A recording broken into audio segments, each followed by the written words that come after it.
मित्रों नमस्कार, मैं जस्सी खन्ना अपनी आज के इस वीडियो में आप सभी का हार्दिक अभिनंदन करती हूँ। दोस्तों, जैसे कि आपको पता है कि मैं ज्ञानवर्धक जानकारियाँ लाने का आपके लिए प्रयास करती रहती हूँ। जानकारियाँ लाने का मेरा मतलब ये होता है कि आप घर बैठे बिठाए कुछ ना कुछ ज्ञान हासिल करके अपनी ज़िंदगी को खुशहाल बना सकें, खुश बना सकें। दोस्तों, ये काम इतने आसान नहीं होते, हमें भी बहुत ज़्यादा टाइम निकाल के ये जानकारियाँ इकट्ठी करनी पड़ती हैं, फिर हम आप लोगों तक घंटों मेहनत करके पहुँचाते हैं। दोस्तों, अगर आपकी भी कोई समस्या है तो आप मेरे व्हाट्सएप नंबर 9646096033 पर कोई भी अपनी समस्या लिखकर भेज दें, अपनी जन्मतिथि व समय साथ भेज दें, तो जो मैं कुछ दिनों में उसका जवाब आपको दे सकूं। आप कमेंट में भी लिख सकते हैं, मैं उसके ऊपर भी वीडियो बनाऊंगी। अगर आपकी कोई भी प्रॉब्लम है आप कमेंट में लिखें, मैं वीडियो के माध्यम से आपको उसका जवाब दूंगी। क्योंकि मैं अंक ज्योतिष स्पेशलिस्ट, मंत्र शास्त्र, वास्तुशास्त्र, हवन यज्ञ पूजा पाठ स्पेशलिस्ट हूँ। आपको किसी भी समस्या से घबराने की कोई ज़रूरत नहीं है। आप प्लीज़ एक बार बस फ़ोन कीजिए और अपनी समस्या का समाधान पाइए। शुरू करते हैं आज की जानकारी। आज जो जानकारी मैं आपको देने जा रही हूँ वो है कि ऋण कितने प्रकार के होते हैं।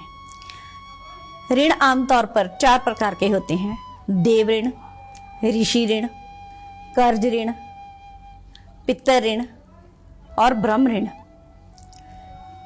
जो देव ऋण होता है उसमें हमने पिछले जन्म में किसी न किसी दैवी भक्ति में कोई भूल चूक की होती है, और वो भूल चूक जाने अनजाने में नहीं, जानबूझकर की होती है। इसलिए हमें वो देव ऋण जो है भरना पड़ता है, क्योंकि देवते हमसे प्रसन्न नहीं होते और रुष्ट होकर हमें श्राप देते हैं, जिसको श्रापित कुंडलियां कहा जाता है।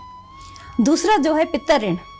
हमने अपने पूर्व जन्म में कोई ना कोई गलती की होती है, चाहे हमारे पूर्वजों ने की हो। जो ये गलती की होती है उसका असर हमारी 7 पीढ़ियों तक जाता है, जिसके लिए हम 7 पीढ़ियों तक श्रापित रहते हैं और हमें श्राद्ध में पिंडदान और पितरदान करने पड़ते हैं।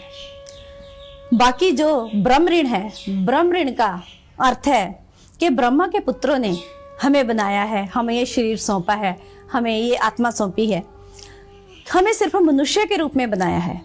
लेकिन जब हम पृथ्वी पर आए तो हमने अलग अलग शरीर धारण करके अलग अलग जातियाँ, कुलें, छुआछात ये चीज़ें बना ली, जिसके कारण ब्रह्मा जी इन चीज़ों से प्रसन्न नहीं होते और हमें ब्रह्म ऋण बड़े बड़े आंदोलनों के रूप में या जंग के रूप में या गोली बारूद के रूप में भुगतने पड़ रहे हैं। वो हम सभी देख ही रहे हैं। इसलिए इन सभी ऋणों को चुकता करने के लिए हम पितृपक्ष को श्राद्ध में गया जी, त्र्यंबकेश्वर, हरिद्वार जाकर दान पुण्य करते हैं, तो जो हमारे ये ऋण है हमारे सिर से उतर सके।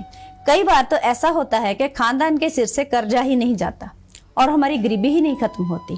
इसलिए आपको घर में पंडित जी को बुलाना चाहिए और विधि विधान से उसकी पूजा करनी चाहिए। क्योंकि जो देवी ऋण होता है, देवता लोग जो होते हैं वो भाव के भूखे होते हैं। जैसी हमारी भावना वैसा हम पूजा पाठ कर दो, देवता प्रसन्न हो जाते हैं।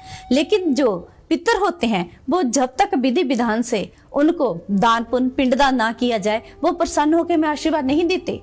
इसलिए किसी पंडित जी को पूछकर या गया जी जाकर, धार्मिक स्थलों पर जाकर आपको ये जो है पितरों के प्रति दान या श्राद्ध करना चाहिए, पिंडदान करने चाहिए, तो जो वो बदले में हमें प्रसन्न होकर आशीर्वाद दे सके और हम एक खुशहाल जीवन जी सकें।